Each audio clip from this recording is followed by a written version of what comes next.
السلام عليكم ورحمة الله وبركاته. نحمده ونستعينه ونستغفره ونؤمن به ونتوكل عليه ونعوذ بالله من شرور أنفسنا ومن سيئات أعمالنا. من يهده الله فلا مضل له ومن يضلله فلا هادي له. ونشهد أن لا إله إلا الله وحده لا شريك له. ونشهد أن سيدنا مولانا محمدا عبده ورسوله.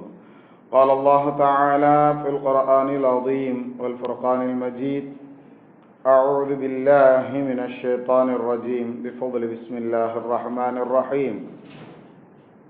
فقد لبثت فيكم عمرا من قبله أفلا تعقلون.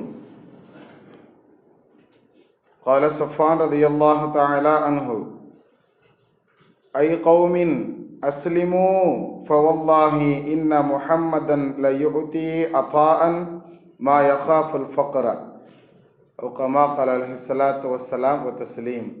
صدق الله المولانا العلي العظيم وصدق النبي صلى الله عليه وسلم. رب اشرح لي صدري ويسر لي أمري واحلل عقدة من لساني يفقه قولي. سبحانك لا علم لنا إلا ما علمتنا إنك أنت العليم الحكيم. புகழ் அனைத்தும் அல்லாஹ்விற்கே சொந்தம். ஈருலக தலைவரும் பெருமானார் ரசூலை கரீம் ஸல்லல்லாஹு அலைஹி வஸல்லம் அவர்கள் மீதும் அவர்களை பின்பற்றிய சஹாபாக்கள், தாபீன்கள், தபா தாபீன்கள், இமாம்கள், அவுலியாக்கள், ஷுஹதாக்கள், நாதாக்கள், சாலிஹீன்கள், குறிப்பாக இங்கு அமர்ந்திருக்கக்கூடிய நம் அனைவர்களின் மீதும், முஃமினான முஸ்லிமான ஆண் பெண் அனைவர்களின் மீதும் அல்லாஹ்வுடைய சாந்தியும் சமாதானமும் அன்பும் அருளும் பாதுகாப்பும் என்னென்றும் உண்டாவதாக. ஆமீன். 1446 ஹிஜ்ரி ஆண்டு 11வது மாதமான துல்காதாவினுடைய மாதம் பிறை 11 ஜுமாவுடைய நாளிலே நாம் அமர்ந்திருக்கிறோம். அல்லாஹு தாலா இந்த ஜுமாவினுடைய அனைத்து நலன்களையும் அடைந்து கொண்ட நல்லவர்களாக நம் அனைவர்களையும் அல்லாஹ் கபூல் செய்வானாக. அல்லாஹ் நோயற்ற வாழ்வை நம் அனைவர்களுக்கும் நசீபாக்கி தருவானாக. அவனை நினைத்து வாழக்கூடிய நல்ல முஃமின்களாக நம் அனைவர்களையும் அல்லாஹ் பொருந்திக் கொள்வானாக. திடீர் மரணங்களை விட்டு அல்லாஹ் காத்தருள் புரிவானாக. ஆஸ்பத்திரிகளுடைய செலவுகள், ஆக்சிடென்ட்கள் போன்ற விபத்துகளை விட்டு அல்லாஹ் காத்தருள் புரிவானாக. பிஹக்கி சய்யிதினா வ ஆலி சய்யிதினா முஹம்மதின் ஸல்லல்லாஹு அலைஹி வஸல்லம். கண்ணியமானவர்களே, பிரிட்டிஷ்காரங்க ஆட்சி செய்யும் போது ஒவ்வொரு மாகாணத்திற்கும் ஆளுநர்களாக சிலர்களை நியமித்து வச்சிருப்பான். அந்த மாதிரி நியமித்த நேரங்களில் மர்மோடியூக் பிக்தால் அப்படின்னு சொல்லக்கூடிய ஒரு நபர், பிரிட்டிஷினுடைய முக்கியமான பொறுப்புல இருந்தவர், அவர் ஆளுநராக இருக்கக்கூடிய நேரத்தில் தெருவில் நடக்கக்கூடிய ஒரு சண்டையை பார்க்கிறார். அவர் இது அவருடைய சுயசரிதையில எழுதியிருக்கக்கூடிய விஷயம், ஏற்கனவே கூட சொல்லியிருக்கலாம். அப்ப அந்த நேரத்தில் அந்த சண்டையில ஒரு வயதான கிழவர் ஒரு நல்ல கட்டுமஸ்தான வாலிபரை அடிப்பது போன்று உண்டான நிகழ்வு நடப்பதை என்ன செய்யறாரு, எழுதுறாரு. அந்த வாலிபர் அந்த பெரியவர் என்ன சத்தம் போட்டாலும் என்ன அடித்தாலும் வாங்கிக்கிட்டு அமைதியா நிக்கிறார். இதை பார்த்து பார்த்து பொறுமை இழந்து போன அந்த ஆளுநர், பிரிட்டிஷ் ஆளுநர் என்ன செய்யறாரு, மாடியில இருந்து இறங்கி வந்து அவர்கிட்ட விசாரிக்கார். என்னதான்ப்பா பிரச்சனை உங்களுக்குள்ள அப்படிங்கும் போது அந்த கட்டுமஸ்தான வாலிபன், அந்த ஆடு மேய்க்கக்கூடிய அந்த நபர் சொல்றாரு, இந்த மாதிரி அவர்கிட்ட கடன் நான் வாங்கியிருந்தேன், அவர் கொடுத்த தவணைக்குள்ள என்னால கடனை திருப்பி கொடுக்க முடியல, அதனால அவர் சொல்றத அவர் அடிக்கிறத வாங்கிக்கிட்டு நிக்கிறேன் அப்படிங்கிறான். அப்ப எப்படியும் இன்னும் கொஞ்ச நாள் தவணை கிடைச்சா அந்த தவணை முடிஞ்சோன்னு நீ கொடுத்துருவதானே, கொடுக்கணுங்கிற எண்ணம் தானே உன்கிட்ட இருக்குது, அப்போ இருந்து எதுக்குப்பா நீ அடி வாங்கிக்கிட்டு இருக்கிற, தவணை கேட்டு போய்கிட்டே இருக்க வேண்டியதானே, இல்லைன்னா எக்ஸ்ட்ரா காசு தரேன்னு சொல்லி பேச வேண்டியதானே அப்படின்னு அந்த பிரிட்டிஷ் ஆளுநர் சொல்றாரு. அந்த நேரத்துல இந்த வாலிபன் சொல்றான், கடனை சொன்ன டயத்துல கொடுக்கல அப்படிங்கிறத நான் ஒரு பாவமான விஷயமாக கருதக்கூடிய மார்க்கத்தில் இருக்கக்கூடியவன் நான் எப்படி அவரை எதிர்த்து பேசுவது, நான் எப்படி மேற்கொண்டு டைம் வாங்கக்கூடிய அந்த சூழ்நிலையை கூட நான் எப்படி அவரை மீறி செய்யறது அப்படிங்கிறதுல இருக்கும்போது நீங்க அந்த பெரியவரை பிடிச்சி தள்ளனா என்ன, அடிச்சா என்னன்னு இது மாதிரிலாம் கேட்குறீங்க, அது இன்னும் பெரிய பாவமாயிருமே அப்படிங்கிற செய்திய அந்த ஆடு மேய்க்கக்கூடியவராக இருந்த அந்த நபர் எடுத்து சொல்லும் பொழுது அந்த நபர் யோசித்தார். அந்த ஆளுநர் பிரிட்டிஷ் ஆளுநர் என்ன செய்யறாரு, யோசிக்கிறாரு. 1400 வருஷத்துக்கு முன்னாடி சொல்லப்பட்ட ஒரு விஷயத்தை எடுத்து வச்சுக்கிட்டு இந்த வாலிபன் இது போன்று இருக்கிறான், இத்தனைக்கும் படிப்பறிவு இல்லாத ஒரு ஆடு மேய்க்கக்கூடிய நபராக இருந்தும் கூட அவங்களுடைய நபி சொன்ன ஒரு விஷயத்தை எடுத்துக்கிட்டு தான் பட்ட கடனுக்காக வேண்டி இவ்வளவு அடியும் இத்தனை பேருக்கு முன்னாலேயும் வாங்கிக்கிட்டு அமைதியா நிக்கிறானே. இது நடக்கிற காலம் 1914 அப்படின்னு சொல்லி வரலாற்று ஆசிரியர்கள் குறிப்பு எழுதி வச்சிருக்கிறாங்க. அந்த மாதிரி காலத்துல இது போன்று நடந்த இந்த செயல் அவருக்கு ரொம்ப ஒரு உந்துதல் சக்தியை கொடுக்குது. அப்படி என்னதான் இஸ்லாமிய மார்க்கத்துல சொல்லப்படுது அப்படிங்கிறத பார்ப்போம்னு சொல்லி இஸ்லாத்தை பத்தி ஆராய ஆரம்பித்தார். இஸ்லாத்தினுடைய விஷயங்கள் அவருக்கு ரொம்ப பிடித்தத்தை ஏற்படுத்தியது. எல்லோரும் சமமானவர்கள்ங்கிற அந்த கொள்கை அவருக்கு ரொம்ப பிடிச்சிருந்துச்சு. எல்லாத்தையும் தீனுல் இஸ்லாத்தை ஏத்துக்கிட்டாரு. எவ்வளவு பெரிய சிறப்புக்குரியவராக ஆனார் அப்படின்னு சொன்னா, குர்ஆன் ஷரீஃபினுடைய முதல் இங்கிலீஷ் டிரான்ஸ்லேஷன் பிரதியை அவர் தான் வெளியிடுறார். அந்த பிரிட்டிஷினுடைய ஆளுநராக இருந்த அந்த மர்முர்டிக் பிக்தால் அப்படிங்கக்கூடிய அந்த நபருடைய டிக்ஷனரி தான் இன்னைக்கும் நமக்கு என்ன, அவருடைய அந்த விஷயங்கள் தான், அவர் எழுதிய அந்த இங்கிலீஷ் டிரான்ஸ்லேஷன் தான் இன்றைக்கு முதல் இடத்தை வகிக்கக்கூடியதாக இருக்குது. கண்ணியத்திற்குரியவர்களை, எதற்காக இதை நாம சொல்றோம் அப்படின்னு சொன்னா, ஒரு ஆடு மேய்க்கக்கூடிய தொழிலாக இருந்தாலும் கூட அதுலேயும் அவர் நேர்மையாக அந்த வாங்கிய கடன் நமக்கு கொடுத்த வாக்கு அதுல சரியாக இருந்ததுனால அந்த மனிதனுடைய அந்த இஸ்லாமிய வாழ்வு, அந்த சாதாரண மனிதருடைய படிப்பறிவற்ற ஒரு மனிதனுடைய நல்ல இஸ்லாமிய வாழ்வு என்பது ஒரு பெரிய உயரத்தில் இருக்கக்கூடிய ஒரு ஆட்சியாளரை கூட மாற்றியது என்பதை நமக்கு இந்த வரலாறு சொல்லித்தரதா இல்லை? நாம தீனுல் இஸ்லாத்தின் பிரகாரம் நடக்கக்கூடிய நபர்கள் நம்ம எத்தனை நபர்கள் சரியாக இருக்கிறோம்? நாம் உள்படதான் இங்கு பேசிக் கொண்டு இருக்கிறோம்.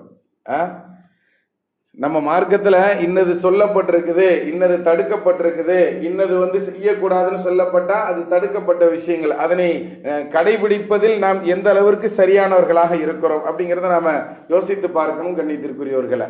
அதே மாதிரி இந்த விஷயங்கள் செய்யலாம் அப்படின்னு அனுமதிக்கப்பட்ட விஷயங்களை நம்மளுடைய பர்சனல் காரியங்களுக்காக எத்தனையோ விஷயத்துக்காண்டி நம்ம செய்யக்கூடாதுன்னு சொல்றோமா இல்லையா? நம்ம மார்க்கத்துல தடுக்கப்பட்ட விஷயம்னு சொன்னா ஹலால் செய்யப்படாததை சாப்பிடுவது தடுக்கப்பட்டது, அப்படித்தானே? ஆனா ஹலால் செய்யப்பட்ட விஷயத்தை எல்லா காலத்திலையும் சாப்பிடலாம் அப்படிங்கிற நம்ம மார்க்க அனுமதிச்சிருக்கு. ஆனா முஹர்ரம் பிறந்துச்சுன்னு சொன்னா முதல் 10 நாட்கள்ல கறிமீன் சாப்பிடக்கூடாது அப்படின்னு நம்மளுக்குள்ள என்ன செஞ்சு வச்சிருக்கிறோம், ஒரு விஷயத்தை ஏற்படுத்தி வச்சிருக்கிறாங்க. அது நம்ம மார்க்கத்துல அப்படி எந்த தடையும் கிடையாது. ஆனால் அது போன்ற ஒரு விஷயத்த, ஹலாலான ஒரு விஷயத்த என்ன செய்யக்கூடாது அப்படிங்கிற ஒரு தடை நம்மளுக்கு மத்தியில் என்ன செஞ்சு வச்சிருக்கிறோம், ஏற்படுத்தி வச்சிருக்கிறோம். ஆனா அந்த மாதிரி நம்ம மார்க்கத்துல கிடையாது. அதே மாதிரி தடுக்கப்பட்ட விஷயம் எவ்வளவோ இருக்கிறது, நிறைய விஷயங்கள் இருக்கு. ஆனால் அந்த தடுக்கப்பட்ட விஷயங்கள் எல்லாத்தையும் நமக்கு சாதகமாக நம்ம செய்யலாம், கூடும் அப்படிங்கிற மாதிரி நிறைய. இந்த காலத்துலலாம் வட்டிலாம் பேங்கு அதெல்லாம் இல்லாமலாம் இருக்க முடியுமா அப்படின்னு நம்மகிட்டையும் பேசுறாங்க. இந்த காலத்துல வட்டி விஷயங்கள், பேங்கனுடைய விஷயங்கள், அதாவது நபி ஸல்லல்லாஹு அலைஹி வஸல்லம் சொன்னாங்க பாருங்க, ஒரு நேரம் வரும், அந்த நேரத்துல நீங்கள் வட்டியை நேரடியாக வாங்காவிட்டாலும் அதனுடைய புகையவாது நீங்க சுவாசிப்பீங்க அப்படிங்கிற அந்த கருத்துப்பட ஒரு விஷயத்தை நபி ஸல்லல்லாஹு அலைஹி வஸல்லம் சொன்னாங்க. அந்த காலம் தான் இது. ஆனால் அதை தெளிவாக பகிரங்கமாக, அதெல்லாம் வட்டிக்கெல்லாம் வாங்காம வியாபாரம் செய்ய முடியுமா அப்படின்னு ஓப்பனாக பகிரங்கமாக மார்க்கத்தில் பெரிய பாவம் என்பதாக நபி ஸல்லல்லாஹு அலைஹி வஸல்லம் 7 பாவங்களை சொல்லி கொடுத்திருக்கிறாங்க. அதுக்கு பேர் சபஅ மூபிகாத் அப்படின்னு சொல்லப்பட்ட விஷயம். என்ன?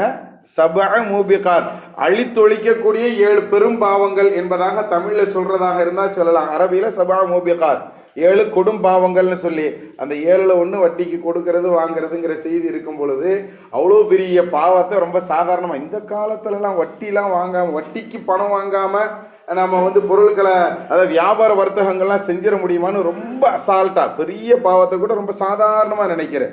இது நம்மளுக்கு மத்தியில ரொம்ப பெருகி கொண்டு இருக்கிறது கண்ணியத்திற்குரியவர்களை. அது மாதிரி உண்டான விஷயங்களை நாம ஞாபகப்படுத்திக் கொள்வதற்காக வேண்டித்தான் நாம என்ன செய்யறோம், இங்க நிக்கிறோம். நம்ம குறைந்தபட்ச நம்மளுடைய எண்ணங்களில் நாம் எப்படி வைத்துக் கொள்ளணும் அப்படின்னு சொன்னா, நம்மளுடைய மார்க்கத்தின் பிரகாரம் நாம முடிந்த வரை அல்லாஹ் பயப்படுற விஷயத்துல அல்லாஹ் குர்ஆன் ஷரீஃப்ல சொல்லி தருவான், உன்னால எவ்வளவு முடியுமோ அந்த அளவுக்கு பயந்துக்கோன்னு சொல்லுவான். அது மாதிரி நம்மளால் எந்த அளவிற்கு ரப்பை பின்பற்ற முடியுமோ, அவனுடைய இந்த மார்க்கத்தின் பிரகாரம் நடப்பதற்கு நம்மளால முயற்சிக்க முடியுமோ அந்த அளவுக்கு நாம அதுல என்ன செய்யணும், உள்ள இன்வால்வ் ஆகணும். அந்த மாதிரி உண்டான நபர்களில் அல்லாஹ் நம்மை கபூல் செய்வானாக. நம்மளால் முடிந்த வரைக்கும் தீனுல் இஸ்லாத்தை பின்பற்றக்கூடிய பாக்கியவான்களில் அல்லாஹ் நம்மை கபூல் செய்வானாக. கண்ணியத்திற்குரியவர்களை, நபி ஸல்லல்லாஹு அலைஹி வஸல்லம் அவர்களுடைய காலத்துல நடந்த செய்திகள்ல இருந்து இந்த காலம் தற்காலங்களில் நடந்து கொண்டிருக்கக்கூடிய விஷயங்கள் வரைக்கும் எல்லா விஷயங்களையும் நாம எடுத்துக்கிட்டோம் அப்படின்னு சொன்னாலும் எல்லாத்திலையும் நமக்கு ஒரு வழிகோலாக நபி ஸல்லல்லாஹு அலைஹி வஸல்லம் நிறைய செய்திகளை நமக்கு சொல்லி தருவாங்க. எந்த நடைமுறைகளாக இருந்தாலும் எந்த விஷயங்களாக இருந்தாலும் எல்லாத்திலையும் ஒரு வழிகாட்டுதல்கள் நமக்கு என்ன செஞ்சிருக்கிறாங்க, நபி ஸல்லல்லாஹு அலைஹி வஸல்லம் சொல்லி கொடுத்திருக்கிறாங்க. அண்டை வீட்டாரோட நடந்துக்கிறது எப்படி, ரொம்ப அருமையான விஷயங்கள்லாம் நமக்கு போதிக்கப்படும்.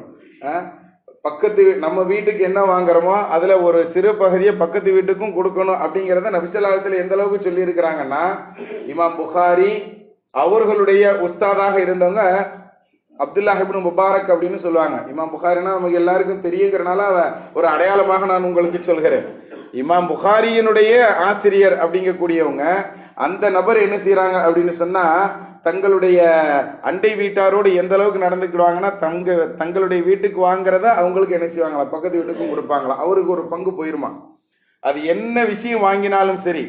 அப்ப இது மாதிரி உண்டான நல்ல முஹப்பத்துல இருக்கக்கூடிய இந்த சூழ்நிலையில அந்த பக்கத்து வீட்டுக்காரர் வீடை விற்காராம். வீடை விற்க போகும்போது அந்த வீட்டிற்கு உண்டான தொகை வந்து ஒரு 1000 ரூபான்னு வச்சுக்கிடுவோமே, அந்த காலத்தினுடைய மதிப்புக்கு 1000 வெள்ளி காசுகளோ 1000 தங்க காசுகளோ அதற்கு உண்டான நிர்ணயம். ஆனால் அவர் 2000 காசு சொல்லி விற்கிறாரு அந்த பக்கத்து வீட்டுக்காரர். வாங்க வர்றவர் கேட்கிறாரு, அவர் ஒரு முஸ்லீம் வாங்க வர்றவர். சரி, பக்கத்துல அஜரத்து வீடு, அதுலயும் அப்துல்லாஹ் இப்னு முபாரக் அப்படின்னு சொன்னா ரொம்ப பிரபல்யமான இமாம், அவங்களுடைய வீட்டுக்கு பக்கத்துல நமக்கு கிடைக்கிறதுக்கு பாக்கியமே அப்படின்னு 2000 ரூபாய் கொடுக்கறதுக்கு அவர் என்ன செஞ்சிட்டாரு, தயாராயிட்டு. இருந்தாலும் அந்த விற்கிற யூதன்ட்ட கேட்கிறாரு, இப்ப 1000 ரூபாய் மதிப்புள்ளது, நீ 2000 ரூபாய் சொல்றியே, என்ன விஷயம்? 1000 ரூபாய் வீட்டு மதிப்புக்கு தான், இன்னொரு 1000 ரூபாய் பக்கத்து வீட்டுல இவர் இருக்காரு பாத்தியா, இது மாதிரி ஒரு அண்டை வீட்டார் கிடைப்பதற்கு நீ கொடுத்து வைத்து இருக்கணும், அதற்காண்டி தான் நான் எக்ஸ்ட்ரா 1000 ரூபாய் கேட்கிறேன்னு சொன்னாங்க. அப்ப அவர்களுடைய வாழ்க்கை நடைமுறைகள் எப்படி அமைந்திருந்தது, அண்டை வீட்டாரோடு எந்த அளவுக்கு முஹப்பத்தா இருந்திருக்கிறாங்கன்னு பாருங்க. இந்த செய்தி அவருக்கு தெரிஞ்சதான், யாருக்கு, புகாரி இமாமுடைய உஸ்தாதுக்கு அப்துல்லாஹ் இப்னு முபாரக் அவங்களுக்கு தெரிஞ்சதான். நீ எதுக்காக நீ வீடை விற்கிறன்னு போய் விசாரிக்கிறாங்க. எனக்கு குடும்ப சூழ்நிலை கஷ்டம் தாங்க முடியல, என்னுடைய வாழ்க்கையை ரன் பண்ண முடியல, அதனால இதை வித்துட்டு நான் என்ன செய்யறேன், ஒரு கிராமப்புறத்துல போய் ஒரு சிறிய வீடா பார்த்து இருந்துகிட்டு மிச்சம் இருக்கிற காசை வச்சு நான் என்னுடைய வாழ்க்கையை கழிக்கலான்னு பாக்குறேன், அதுல ஏதாவது ஒரு வியாபாரத்தை ஆரம்பிக்கலான்னு இருக்கிறேன்னு சொல்லும் போது, உனக்கு எவ்வளவு பணம் தேவை இருக்குன்னு கேட்டு அந்த 2000 திரகத்தை இவங்க என்ன செய்யறாங்க, தங்களுடைய கையில இருந்து கொடுத்து, நீ அந்த வீடை வித்துறாத, நீ அந்த வீட்டுல இரு அப்படின்னு சொல்லி அவர்கள் சொல்லிய நிகழ்வுகளை எல்லாம் நமக்கு என்ன செய்யறாங்க, கிதாப் ஆசிரியர்கள் நம்மளுக்கு என்ன செய்யறாங்க, கிதாபுகள் எழுதி தர்றாங்க. கண்ணியத்திற்குரியவர்களை, இந்த அளவிற்கு உண்டான இவர்களுடைய இந்த விஷயத்தை பார்த்துட்டு அந்த யூதனாக இருந்த அந்த நபர் பக்கத்து வீட்டுக்காரர் ஒரு தீனுல் இஸ்லாத்துக்குள்ள வந்தாருங்கிறது நமக்கு வரலாறு சொல்லித்தரும். நபி அவர்களுடைய வாழ்க்கையை நாம் சரியான முறையில் பின்பற்றினாலே போதும், நம்மை பார்த்து என்ன செய்யப்படும் சொன்னா உலகம் திருந்தி விடும் அப்படிங்கிறதுக்கு இதெல்லாம் மேற்கோள்கள் நமக்கு நிறைய காட்டிக்கிட்டே போகலாம். கண்ணியத்திற்குரியவர்களை, அப்படிப்பட்ட வாழ்க்கைக்கு சொந்தக்காரர்கள் தான் நபிகள் நாயகம் ஸல்லல்லாஹு அலைஹி வஸல்லம் அவர்கள். அப்படி வாழ்ந்து விட்டு போயிருக்கிறாங்க. வள்ளல் குணம் அப்படின்னு சொல்லி எடுத்துக்கிட்டோம்னு சொன்னா, நபி ஸல்லல்லாஹு அலைஹி வஸல்லம் அவர்களை பற்றி சொல்லும் பொழுது, சஃப்வான் அப்படிங்கக்கூடிய ஒரு நபர், ஆரம்ப காலத்துல இவங்க என்ன செய்யறாங்கன்னு சொன்னா, எதிரி படைகள்ல இருந்து நபி ஸல்லல்லாஹு அலைஹி வஸல்லம் அவர்களுக்கு எதிரியாகவே இருந்து நிறைய போர்கள் எல்லாம் கலந்துகிட்டவங்க. இந்த தோழர் என்ன செய்யறாங்கன்னு சொன்னா, ஒரு கடைசி போர்ல ஹுனைன் என்ற யுத்தம், அந்த யுத்தம் முடியக்கூடிய நேரத்துல எல்லாத்தையுமே இழந்துட்டு போகும்போது அவரை தனிப்பட்ட முறையில் நபி ஸல்லல்லாஹு அலைஹி வஸல்லம் கூப்பிட்டு என்ன செய்யறாங்க, அவருக்கு ஒரு பெருங்கொண்ட ஆட்டு கூட்டத்தை என்ன செய்யறாங்க, அவருக்கு அன்பளிப்பாக கொடுத்து அனுப்புறாங்க. அவர் அதை வாங்கிட்டு போகும்போது அவர் சொல்லக்கூடிய விஷயத்த ஹதீஸ்களை வல்லுநர்கள் பிற்காலத்தில் நமக்கு பதிவு செய்வாங்க. ஐய கௌமின், கூட்டத்தினர்களே அப்படின்னு சொல்லி தங்களுடைய கூட்டத்துல போய் அவர் எல்லாரையும் அழைப்பு கொடுக்கிறார். ஐ கௌமின், தங்களுடைய சமூக மக்களை போய் அவர் என்ன செய்யறாரு, அழைக்கிறாரு. நாம இவ்வளவு நாளா யாரை எதிரின்னு நினைச்சு அவர் கூட சண்டை போட்டுக்கிட்டு இருந்தோமோ, அந்த மனிதர் எப்படிப்பட்டவர் தெரியுமா, அவர் கொடுத்து கொடுத்து கரம் சிவந்து போனவர், அவர் கொடுக்கறதுனால நம்ம ஏழையா போயிரும் பயப்பட மாட்டுக்காரு, அப்படிப்பட்ட நபர். எனக்கு பாருங்க எவ்வளவு ஆடை கொடுத்திருக்காரு பாருங்க அப்படின்னு சொல்லி தான் வாங்கி வந்த ஆடுகளை எல்லாம் தன்னுடைய சமூக மக்களிடத்துல காட்டி அவர் சொல்றாரு, நீங்க எல்லாம் தீனுல் இஸ்லாத்துக்குள்ள வாங்கன்னு சொல்லி எல்லோரையும் அழைச்சிக்கிட்டு வந்து மொத்தமா தீனுல் இஸ்லாத்தை ஏத்துட்டு போனாங்கன்னு சொல்லி நம்ம வரலாறுகள்ல பார்க்கிறோம். தீனுல் இஸ்லாத்துக்குள்ள வருவதற்கு தயாராக இருக்கக்கூடிய ஒரு விஷயமாக நம்ம நபி ஸல்லல்லாஹு அலைஹி வஸல்லம் எதை பயன்படுத்துறாங்க அப்படின்னு சொன்னா கொடை கொடுக்கிறத. அது எந்த அளவுக்குன்னு சொன்னா மறுத்து பேச முடியாத அளவிற்கு உண்டான கொடை கொடுக்குதல். இன்றும் கூட இஸ்லாமியர்கள் தான் கொடை கொடுப்பதில் தர்மம் செய்வதில் சிறந்தவர்களாக இருக்கிறார்கள் சொல்லி உலக வேர்ல்டு ரெக்கார்டுகள்லாம் கூட இருக்கு. தர்மம் செய்யறதுலையும் பொம்பளை பிள்ளைகளை வளர்க்கக்கூடிய பேணி பாதுகாக்கக்கூடிய விஷயங்களை நம்ம தான் ஃபர்ஸ்ட்ல இருக்கிறோங்கிறதுல எந்த விதமான மாற்று கருத்தும் இல்லை. ஆனால் அது மற்றவர்களை திருத்தக்கூடியதாக, மற்றவர்களை நம்ம தீனுல் இஸ்லாத்தின் பக்கம் அவர்களை ஈர்க்கக்கூடியதாக நம்மளுடைய அந்த விஷயங்கள் அமையணும் அப்படிங்கிறத நாம கவனத்தில் இருக்கணும். கண்ணியத்திற்குரியவர்களை, அதை விட மேலான விஷயம் நாம செய்யறது எல்லாம் ரப்பினுடைய பொருத்தத்தை பெற்றுக்கிடணுங்கிற அந்த விஷயத்தை நாம மைண்ட்ல வச்சுக்கிடணும். நபி ஸல்லல்லாஹு அலைஹி வஸல்லம் அவர்களுடைய சஹாபாக்கள்ல ஹலீஃபாவாக இருந்தவங்க அலி நாயகம் ரலியல்லாஹு தஆலா அன்ஹு. இவங்க ஹலீஃபாவாக இருக்கும் பொழுது ஒரு பெரிய யுத்தம் ஒன்று நடந்துச்சு. அந்த யுத்தத்துல முஸ்லிம்களுக்கு மத்தியிலேயே தான் யுத்தம். ஒருத்தவங்க யாரு அப்படின்னு சொன்னா ஆயிஷா அம்மா நிக்கிறாங்க ஒரு பக்கத்துல, இன்னொரு பக்கத்துல அலிநாயகம் நிக்கிறாங்க. ரெண்டு பேர்களுக்கு மத்தியில ஒரு பெரிய போர் மூலக்கூடிய ஒரு அபாயம். இப்ப இந்த போருக்காக வேண்டி அலிநாயகம் அவங்க போகும்போது அவங்களுடைய குதிரையில வைத்திருந்த அவங்களுடைய அந்த போர் கவச உடை ஒண்ணு மிஸ் ஆயிருது, காணாம போயிருது. கொஞ்ச நாள் கழிச்சு பார்த்தா அந்த கவச உடைய ஒரு யூதர் என்ன செய்யறாரு, எடுத்து கொண்டு வந்து பஜார்ல வச்சு வியாபாரம் பண்ணிக்கிட்டு இருக்காரு. இது பெரிய வீரருடைய கவச உடை, இது யாருக்கு வேணும், ரொம்ப ஸ்ட்ராங்கானதுன்னு சொல்லி அதை பத்தி உண்டான சிறப்புகள் எல்லாம் சொல்லி வியாபாரத்துல விற்று கொண்டு இருக்கும் பொழுது அந்த வழியாக போன அலினாக அதை பாத்துறாங்க. தன்னுடைய சட்டை தனக்கு தெரியாதா என்ன? பார்த்துட்டு இது ஏன் சட்டை அப்பா, இந்த இடத்துல இந்த இரவுல என்கிட்ட இருந்து மிஸ் ஆகி போன பொருளாச்சு, இது எப்படி உனக்கு கிடைத்தது? எங்க இது என் கையில இருக்கு, நான் வியாபாரம் பண்ணிக்கிட்டு இருக்கேன், இது ஏன் பொருள், உங்க பொருள்லாம் உங்க கையில தானே இருக்கணும். அவன் அசால்ட்டா பேசுவான். இன்றும் கூட யூதர்கள் ரொம்ப சாதாரணமாக சாமர்த்தியமாக பேசக்கூடியவர்கள். அது போன்ற அலிநாயகத்தை என்ன செய்யறான், சாமர்த்தியமாக பேசி திசை திருப்புறான். உங்க பொருள்னா உங்க கையில தானே இருக்கணும், இது என் கையில இருக்கு, இது ஏன் பொருள், நான் வியாபாரம் பண்ணிக்கிட்டு இருக்கிறேன். அப்ப திரும்பவும் என்ன செய்யறாங்க, விஷயத்தை எடுத்து சொல்றாங்க. அவன் கேட்கிற மாதிரி தெரியல. வா தீர்ப்புக்கு வா, நீதிபதிட்ட போகலாம் அப்படின்னு சொல்லி யூதனை என்ன செய்யறான், நீதிபதிட்ட கூப்பிடுறான். அப்ப அந்த நீதிபதியிடம் வழக்கு செல்கிறது. காதி ஷுரைஹ் ரஹ்மத்துல்லாஹி அலைஹி அவங்க என்ன செய்யறாங்க, அந்த தீர்ப்புக்காக வேண்டி நீதிபதியாக நியமிக்கப்பட்டவர்களாக இருந்தாங்க. அவங்க என்ன செய்யறாங்க, விசாரிக்கிறாங்க. அப்படியா, இது உங்க ஊருக்கு சட்டன்னு சொல்றீங்களா? அதாவது ஜனாதிபதியாகவே இருந்தாலும் அந்த இடத்துக்கு வந்துட்டாங்க அப்படின்னு சொன்னா அமீருல் முஃமினீன் கூட கூப்பிட மாட்டாங்களாம். வழக்கு யார் யாருக்கு இருக்குதோ அவர்கள் ஜனாதிபதியாகவே இருந்தாலும் அமீருல் முஃமினீனேன்னு சொல்லி என்ன செய்ய மாட்டாங்க, கூப்பிட மாட்டாங்க. வழக்கு இது உங்களுக்கு உண்டானதுன்னு சொல்றீங்கன்னா 2 சாட்சி இருக்கா இதுக்குன்னு கேட்கிறாங்க நீதிபதி. 2 சாட்சி இருக்கா? அப்ப 2 சாட்சி என்கிட்ட இருக்கு. என்கிட்ட உண்டான அடிமை ஒரு ஆள் இருக்கிறாரு, இன்னொன்னு என்னுடைய மகன் இருக்கிறாரு. 2 பேருக்கும் தெரியும் இது என்னுடைய சட்டங்கிறது, அதுக்கு நான் சாட்சிக்கு ஆளை கூப்பிட்டு வரேன்னு சொல்லி 2 பேரையும் கூப்பிடுறாங்க. அப்ப நீதிபதி சொன்னாங்களா, சாட்சியாக இருத்தல் அப்படிங்கிறது சாட்சிக்கு வர்றது அப்படிங்கிறது யார் வரலாம் அப்படின்னு சொன்னா மகன் தகப்பனுக்கு சாட்சியா வர முடியாது. ஒரு அடிமை தன்னுடைய எஜமானனுக்கு என்ன செய்ய முடியாது, சாட்சிக்கு வர முடியாது.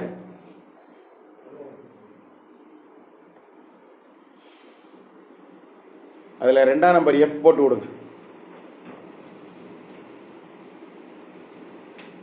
ரைட். இந்த மாதிரி சாட்சி அப்படின்னு சொன்னா தனக்கு உண்டான சாட்சியாக ஒருவர் கொண்டு வர, தன்னுடைய மகனை சாட்சியாக கொண்டு வர முடியாது. அதே மாதிரி தன்னிட்ட அடிமையாக இருக்கக்கூடிய ஒரு நபரை சாட்சியாக சொன்னா அந்த சாட்சி செல்லாது. ஆக நீங்க கொண்டு வந்த 2 சாட்சியுமே இல்லை, இது இல்லாம வேற சாட்சி இருந்தா சொல்லுங்கன்னு நீதிபதி கேட்கிறாங்க. அப்ப ஜனாதிபதியாக இருந்த அலி ரலியல்லாஹு தஆலா அன்ஹு சொன்னாங்களா, எப்பா சொர்க்கத்தினுடைய தலைவர்களுக்கெல்லாம், சொர்க்கத்தினுடைய மனிதர்களுக்கெல்லாம், ஆண்களுக்கெல்லாம் தலைவர்னு சொன்ன என்னுடைய மகன்ப்பா, நாம் வேற யாரையும் கொண்டு வரல. நபியினுடைய வாயால் சொர்க்கத்தினுடைய வாலிபர்களுக்கெல்லாம் தலைவர் என்பதாக சையது ஷபாபி அஹ்லி ஜன்னா, ஜன்னத்தினுடைய வாலிபர்களுக்கெல்லாம் தலைவர்னு சொல்லி யார நபி சொன்னாங்களோ அந்த தலைவரை நான் சாட்சி கூப்பிடுறேன், செல்லாதுன்னு சொல்றீங்களா அப்படிங்கும் போது அவருடைய சாட்சியமா செல்லாது அப்படின்னு அலிநாயகம் கேட்கும் போது, நீங்க சொல்றதெல்லாம் சரிதான், அவருடைய சாட்சி ஏற்றுக்கொள்ளப்படும் தான், இருந்தாலும் தந்தைக்காக வேண்டி மகன் சொல்வது ஏற்றுக்கொள்ளப்படாது அப்படின்னு அந்த நீதிபதி ரிஜெக்ட் பண்றான். கடைசியில சரியான ஆதாரம் இல்லாததனால் அந்த சட்டை யாருக்கு தான் போகுது, யூதனுக்கு தான் சொந்தம்னு சொல்லி அங்கு அந்த வழக்கை நீதிபதி தீர்ப்பு செஞ்ச உடனே அந்த நேரத்துல அந்த யூதன் சொன்னானா, இல்ல பரவாயில்ல, ஜனாதிபதியாக இருந்தால் தீர்ப்புக்கு அவருக்கு சாதகமாக போயிருமோன்னு சொல்லி நான் எதிர்பார்த்தேன். ஆனால் அவர் ஜனாதிபதியாகவே இருந்தாலும் சரியான சாட்சி இல்லைனா சட்டை எனக்குன்னு சொல்லி நீங்க சொல்லிட்டீங்க பாருங்க. இந்த தீர்ப்பு எனக்கு ரொம்ப பிடிச்சிருக்கு. உங்களுடைய இந்த பற்றுதல், உங்களுடைய மார்க்கத்தின் பிரகாரம் நீங்கள் நடந்து கொண்ட இந்த விஷயம் என்னை கவர்ந்து விட்டதுன்னு சொல்லி அந்த யூதன் அங்கு இஸ்லாத்திற்குள் வந்ததாக. அது மட்டுமல்ல, அந்த நபர் தீனுல் இஸ்லாத்துக்குள்ள வந்ததோடு மட்டும் இல்லாம அலிநாயகத்தோடு சேர்ந்து நிறைய போர்கள்ல கலந்துகிட்டு கடைசியில் ஒரு போரில் ஷஹீதும் ஆக்கப்பட்டார் என்பது நமக்கு வரலாறு சொல்லி தரும் கண்ணியத்திற்குரியவர்களே. தன்னுடைய உயிரையே கொடுக்கும் அளவிற்கு உண்டாக தீனுல் இஸ்லாத்துக்குள்ள வர்றதற்கு எது காரணமாக அந்த மனிதனுக்கு அமைந்தது? தீனுல் இஸ்லாத்தின் பிரகாரம் நடந்த ஒரு நடைமுறை. இப்ப நாம சொன்ன 4 விஷயங்களுமே நீங்க எடுத்து பார்த்தீங்கன்னு சொன்னா 4 இடங்களிலேயுமே தீனுல் இஸ்லாத்தின் பிரகாரம் நடந்த ஒரு நடைமுறை தான் அந்த சுற்றுச்சூழல்ல இருந்த மனிதர்களை கவர்ந்திருக்கிறது. இது போன்று நாம் தீனுல் இஸ்லாத்தின் பிரகாரம் சரியாக நடந்து கொண்டோம் என்று சொன்னால் நம்மளுடைய வாழ்க்கை மற்றவர்களுக்கு படிப்பினையாக பாடமாக அமையும் என்பதில் எந்த விதமான சந்தேகமும் இல்லை. அதற்குரிய சொந்தக்காரர்களாக அல்லாஹ் நம்மை கபூல் செய்வானாக. பிஹக்கி சய்யிதினா வ ஆலி சய்யிதினா முஹம்மதின் ஸல்லல்லாஹு அலைஹி வஸல்லம்.